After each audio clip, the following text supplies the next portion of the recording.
আসসালামু আলাইকুম এভরিওয়ান। ফিরে দেখা গল্পের ৩ নম্বর তথা শেষ পার্ট নিয়ে চলে আসলাম। তো বেশি কথা না বলে চলো গল্প শুরু করা যাক। রাফসানের হাতে ধরা গ্লাসটা এবার সত্যিই কেঁপে উঠল। Fraud investigation? সে অবিশ্বাসের চোখে তাকালো। আপনি কি আমাকে থ্রেট দিচ্ছেন মিস্টার খন্দকার? পুরো টেবিল নিশ্চুপ, কেউ খাচ্ছে না, কেউ নড়ছেও না। সবাই বুঝে গেছে আজকের রাতটা শুধু রিইউনিয়নের রাত না, এটা বহু বছরের জমে থাকা হিসাব মেটানোর রাত। আরিশ খুব ধীরে ন্যাপকিনটা টেবিলে রাখলেন। থ্রেট? তিনি শান্ত স্বরে বললেন, না, আমি শুধু অন্যায়কে গুরুত্ব দিই। রাফসান হেসে উঠল, কিন্তু সেই হাসির ভেতরে স্পষ্ট ভয় ছিল। আপনি কি ভাবছেন আপনার ক্ষমতা আছে বলে সবাইকে শেষ করে দিতে পারবেন? আরিশ উত্তর দিলেন না, কারণ কখনো কখনো নীরবতাও ক্ষমতার ভাষা। আমি দেখলাম নাবিলা ধীরে ধীরে চেয়ারে বসে পড়েছে। তার মুখ ফ্যাকাশে। সে নিচু গলায় বলল, রাফসান, কি হচ্ছে এসব? চুপ করো। রাফসান প্রায় ফিস ফিস করেই গর্জে উঠল। আমি স্পষ্ট দেখলাম নাবিলা কেঁপে উঠল, আর সেই দৃশ্যের আমার বুকের ভেতর কোথাও পুরনো একটা দরজা খুলে দিল। হঠাৎ আমি আবার ৮ বছর আগে সেই ফ্ল্যাটে ফিরে গেলাম। তখন রাত প্রায় ১২টা। আমি রান্নাঘরে দাঁড়িয়েছিলাম, হাত কাঁপছিল, কারণ ভুল করে স্যুপের লবণ একটু বেশি হয়ে গিয়েছিল। রাফসান ডাইনিং টেবিলে বসে চামচ ছুঁড়ে ফেলে দিয়েছিল। এই খাবার মানুষ খায়? সে চিৎকার করেছিল। আমি আসতে বলেছিলাম আমি আরেকটা বানিয়ে দিয়েছি। তার মা সঙ্গে সঙ্গে বলে উঠেছিলেন, কেরিয়ারও করবে আবার সংসারও করবে, এই মেয়েদের দিয়ে কিছু হয় না। আমি চুপ করেছিলাম, কারণ তখনও আমি ভাবতাম ভালোবাসা মানেই সহ্য করা। সেই রাতেই রাফসান আমার এমবিএ সার্টিফিকেটটা হাতে নিয়ে বলেছিল, এই কাগজটা তোমাকে স্ত্রী হতে শেখাবে। তারপর সেটা ছুঁড়ে মেরেছিল মেঝেতে। আমার চোখ জ্বালা করছিল, কিন্তু আমি কাঁদিনি, কারণ কিছু অপমান কান্নাকেও হার মানায়। অনন্যা? আরিশের কণ্ঠে আমি বর্তমান সময়ে ফিরে এলাম। তিনি নিচু গলায় জিজ্ঞেস করেন, তুমি ঠিক আছো? আমি বুঝলাম আমার হাত অজান্তেই শক্ত হয়ে গেছে। তিনি আলতো করে আমার আঙুল ছুঁয়ে দিলেন। ছোট স্পর্শ, কিন্তু তাতেই বুকের ভেতরের ঝড়টা একটু শান্ত হয়ে গেল। রাফসান সেটা দেখছিল, আর আমি বুঝলাম এই দৃশ্যটাই তাকে সবচেয়ে বেশি পড়াচ্ছে, কারণ সে কখনো ভাবেনি কেউ আমাকে এত যত্ন নিয়ে দেখবে। হঠাৎ সে তিক্ত গলায় বলে উঠল, তুমি খুব ভালো নাটক করতে পারো অনন্যা। আমি ধীরে তার দিকে তাকালাম। না রাফসান, নাটক তুমি করেছো বছরের পর বছর। সে দাঁত চেপে বলল, তুমি কি বলতে চাও আমি খারাপ মানুষ? আমি উত্তর দিলাম না, কারণ কখনো কখনো সত্যি এত স্পষ্ট হয় যে মুখে বলার দরকার পড়ে না। ঠিক তখনই একদল সাংবাদিক বলরুমে ঢুকল। ক্যামেরার ফ্ল্যাশ চারিদিকে জ্বলে উঠল। হোস্ট হতভম্ব হয়ে বললেন, এক্সকিউজ মি, মিডিয়া এখানে কিভাবে? একজন রিপোর্টার সরাসরি রাফসানের সামনে গিয়ে দাঁড়ালো। মিস্টার আহমেদ, আপনার কোম্পানির বিরুদ্ধে জমি জালিয়াতির অভিযোগ নিয়ে আপনি কি বলবেন? পুরো হল গুঞ্জনে পড়ে গেল। রাফসান চিৎকার করে উঠল, কে ঢুকতে দিয়েছে এদের? রিপোর্টার আবার প্রশ্ন করল, খন্দকার গ্লোবাল কি সত্যিই আপনাদের বিরুদ্ধে কোর্টে যাচ্ছে? রাফসান এবার সরাসরি আরিশের দিকে তাকালো। তার চোখে ঘৃণা। আপনি এটা প্ল্যান করেছেন? আরিশ খুব শান্তভাবে বলেন, না, আপনি নিজেই করেছেন, আমি শুধু ফাইলটা খুলেছি। কথাটা শেষ হতেই পুরো হল আবার নিস্তব্ধ হয়ে গেল। আর আমি হঠাৎ বুঝলাম আজ শুধু আমার নীরব জয়ের রাত না, আজ একজন অহংকারী মানুষের মুখোশ খোলার রাতও। রাফসান হঠাৎ চেয়ার ঠেলে উঠে দাঁড়ালো।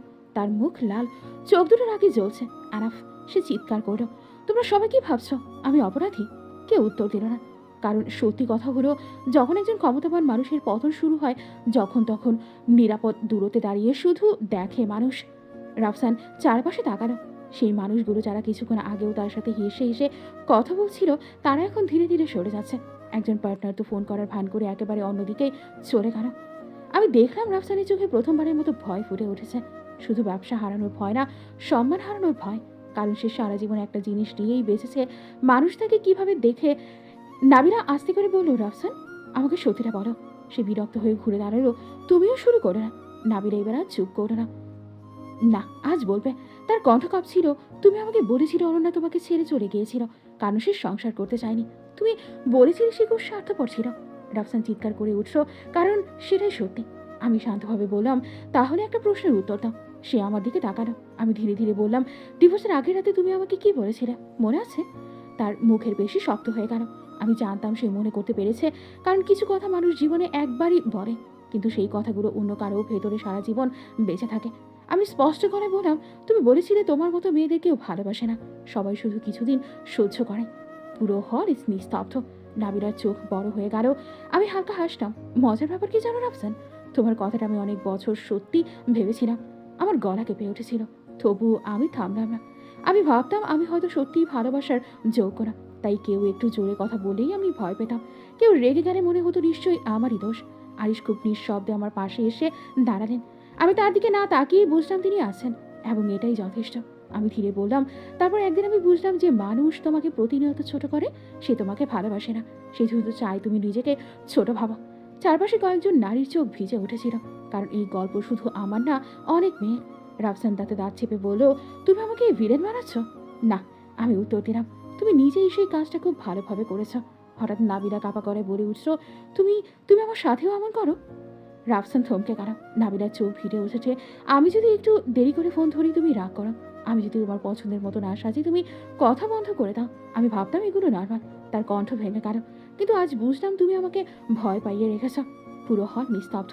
রাফসান এবার সত্যিই একা। সে চারিদিকে তাকারও কেউ তার পাশে নেই। একসময় যে মানুষটা আমাকে সবার সামনে ছোট করতো, আজ সেই মানুষটাই সবার সামনে ভেঙে পড়ছে।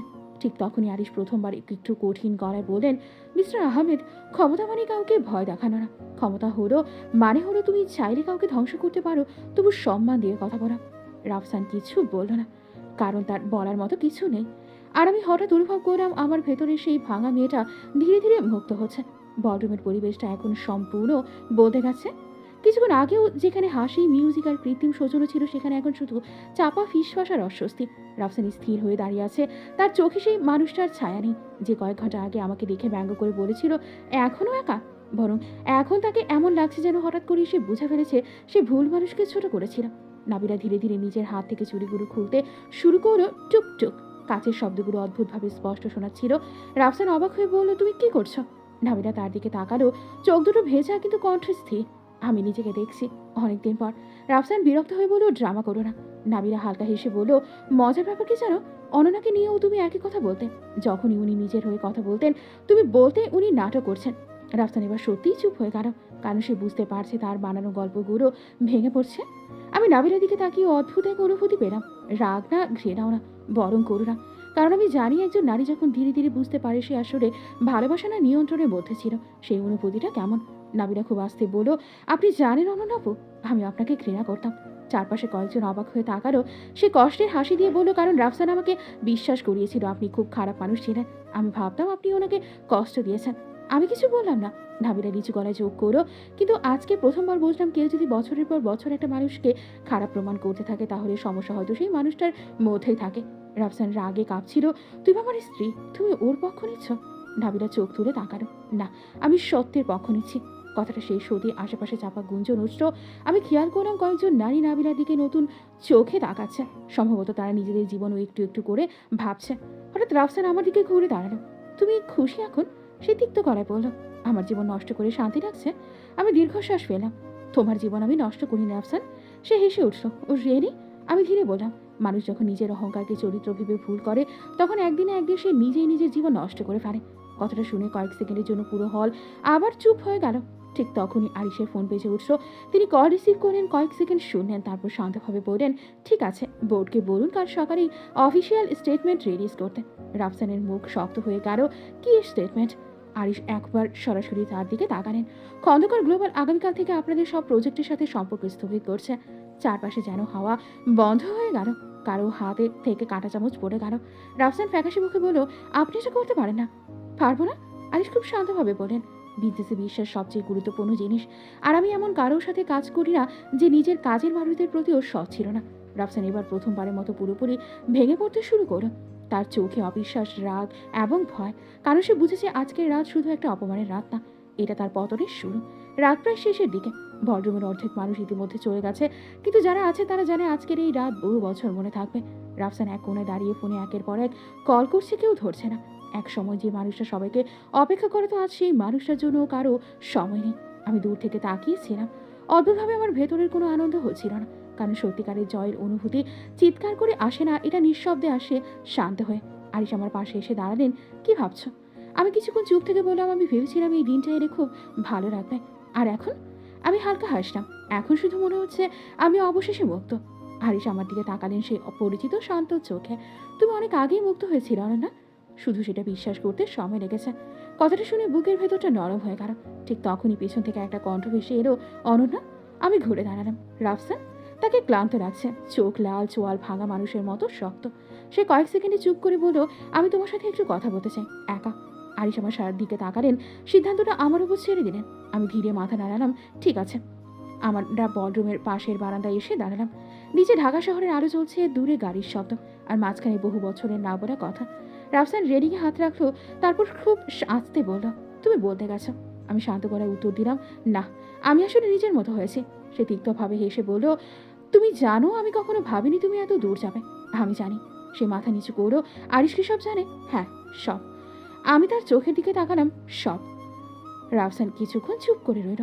তার মানে এমন একটা কথা বলল যা আমি কোনোদিন ভাবিনি সে বলবে। আমি তোমাকে ভয় পেতাম। আমি অবাক হয়ে গেলাম। সে শুকনো ঢোক গেলেও, তুমি যখন কথা বলতে, নিজের সিদ্ধান্ত নিতে, নিজের স্বপ্ন নিয়ে ভাবতে আমার রাগ হতো, কারণ আমি জানতাম তুমি আমার চেয়ে ভালো। আমি নিঃশব্দে শুনছিলাম, তাই আমি তোমাকে ছোট করতাম। সে নিচু গলায় বলল, ভাবতাম তুমি যদি নিজেকে নিয়ে সন্দেহ করো তাহলে কোনোদিন আমাকে ছেড়ে যেতে পারবে না। আমার বুকের ভিতর কেমন যেন মোচড় দিল, কারণ এটাই ছিল সত্যি। সে আমাকে ভালোবাসেনি, সে শুধু আমাকে হারাতে চায়নি। রাফসান চোখ বন্ধ করো। আমি জানি না কিভাবে সব এত খারাপ হয়ে গেল। আমি ধীরে বললাম, যেদিন তুমি ভালোবাসার জায়গায় নিয়ন্ত্রণ বেছে নিয়েছিলে সেদিন থেকেই। সে আর কিছু বলল না। কিছুক্ষণ পর শুধু ফিসফিস করে বলল, আমি দুঃখিত। 8 বছর আগে আমি এই কথাটা শোনার জন্য কত রাত কেটেছি। আজ শুনলাম, কিন্তু অদ্ভুতভাবে আমার ভেতরে কিছুই ভাঙল না, কারণ কিছু ক্ষমা অনেক দেরিতে আসে। আমি শান্ত গলায় বললাম, তোমার ক্ষমা আমার দরকার নেই রাফসান। সে মাথা তুলে তাকালো। আমি ছোট্ট হাসি দিয়ে বললাম, আমার শুধু দরকার ছিল একদিন আয়নায় তাকিয়ে নিজেকে আবার চিনতে পারা, আর আমি সেটা পেরেছি। ভেতর থেকে তখন ধীর মিউজিক ভেসে আসছে। আরিশ দূরে দাঁড়িয়ে আমাদের দিকেই তাকিয়েছিলেন। আমি হঠাৎ বুঝলাম, জীবনের সবচেয়ে সুন্দর প্রতিশোধ হলো সুখী হয়ে ওঠা। আমি যখন বলরুমে ফিরে এলাম তখন রাত অনেকটা গড়িয়ে গেছে। মিউজিক ধীরে ধীরে বাজছে, মানুষজন ছোট ছোট দলে ভাগ হয়ে গল্প করছে। কিন্তু আমি বুঝতে পারছিলাম আজকের রাতের আসল গল্পটা সবাই নিজের ভেতরে নিয়েই বাড়ি ফিরবে। আরিশ আমার দিকে এগিয়ে এলেন। সব ঠিক আছে? তিনি নরম গলায় জিজ্ঞেস করেন। আমি কয়েক সেকেন্ড তার দিকে তাকিয়ে রইলাম। এই মানুষটা কখনো আমাকে জোর করে প্রশ্ন করেনি, কখনো আমার হয়ে সিদ্ধান্ত নেয়নি, কখনো আমার অতীতকে অস্ত্র বানায়নি। ভালোবাসা সম্ভবত এমনই হয়, শান্ত, নিরাপদ, সম্মানপূর্ণ। আমি হালকা হাসলাম, হ্যাঁ, এখন সব ঠিক আছে। আরিশ আমার দিকে হাত বাড়িয়ে দিলেন, চলো বাড়ি যাই। বাড়ি শব্দটা শুনে বুকের ভেতর কেমন যেন উষ্ণতা ছড়িয়ে গেল, কারণ বহু বছর পর আমি সত্যি একটা জায়গাকে বাড়ি বলতে শিখেছি। আমার বের হওয়ার জন্য হাঁটতে শুরু করলাম। ঠিক তখনই হোস্ট মাইক্রোফোন হাতে আবার স্টেজে উঠছেন। 1 মিনিট প্লিজ। সবাই ঘুরে তাকালো। হোস্ট হেসে বললেন, আজকের রাতটা মনে হয় আমরা কেউ ভুলবো না। তবে যাওয়ার আগে আমি ব্যক্তিগতভাবে একজনকে কিছু বলতে চাই। তিনি সরাসরি আমার দিকে তাকালেন। অনন্যা, তুমি জানো কি, কলেজে যখন আমরা সবাই শুধু নম্বর আর কেরিয়ার নিয়ে ব্যস্ত ছিলাম, তখনও তুমি ছিলে সবচেয়ে পরিশ্রমী মানুষদের একজন। আমি অপ্রস্তুত হয়ে গেলাম। হোস্ট আবার বললেন, কিন্তু আজ বুঝলাম একজন মানুষের আসল সাফল্য তার পদবি বা টাকার মধ্যে না। আসল সাফল্য হলো অনেক অপমানের পরও নিজের ভেতরের সৌন্দর্যটা বাঁচিয়ে রাখা। পুরো হল নিস্তব্ধ। তারপর ধীরে ধীরে হাততালি শুরু হলো। একজন, দুজন, তারপর পুরো বলরুম। আমি দেখলাম কয়েকজন নারী দাঁড়িয়ে গেছে, কেউ চোখ মুছে, কেউ হাসছে, আর দূরে এক কোনায় রাফসান নিশ্চুপ দাঁড়িয়ে আছে। আজ প্রথমবার তাকে ছোট লাগছে না, শুধু ক্লান্ত লাগছে। হয়তো মানুষ শেষ পর্যন্ত নিজের কাজের ভারেই নুয়ে পড়ে। নাবিরা ধীরে ধীরে আমার কাছে এগিয়ে এলো। কিছুক্ষণ চুপ থেকে বলল, আমি জানি না ভবিষ্যতে কি হবে, কিন্তু আজ একটা জিনিস বুঝেছি, নিজেকে হারিয়ে ফেলে কোনো সম্পর্ক টিকে থাকলেও সেটা আসলে বাঁচা না। আমি তার হাতে আলতো করে ছুঁয়ে দিলাম, কারণ কিছু শিক্ষা নারীরা একে অপরের চোখে দেখেই বোঝে। নারীরা কাঁপা কাঁপা গলায় বলল, আমি খুব শক্ত মানুষ। আমি ধীরে মাথা নাড়লাম, না, আমি শুধু একদিন সিদ্ধান্ত নিয়েছিলাম আর কাউকে আমার মূল্য ঠিক করতে দেব না। সে নিঃশব্দে হাসল। আরিশ তখন আমার পাশে এসে দাঁড়িয়েছিলেন। তিনি খুব স্বাভাবিক ভঙ্গিতে বললেন, মিসেস খন্দকার, আমাদের কিন্তু কাল সকাল 8টার ফ্লাইট।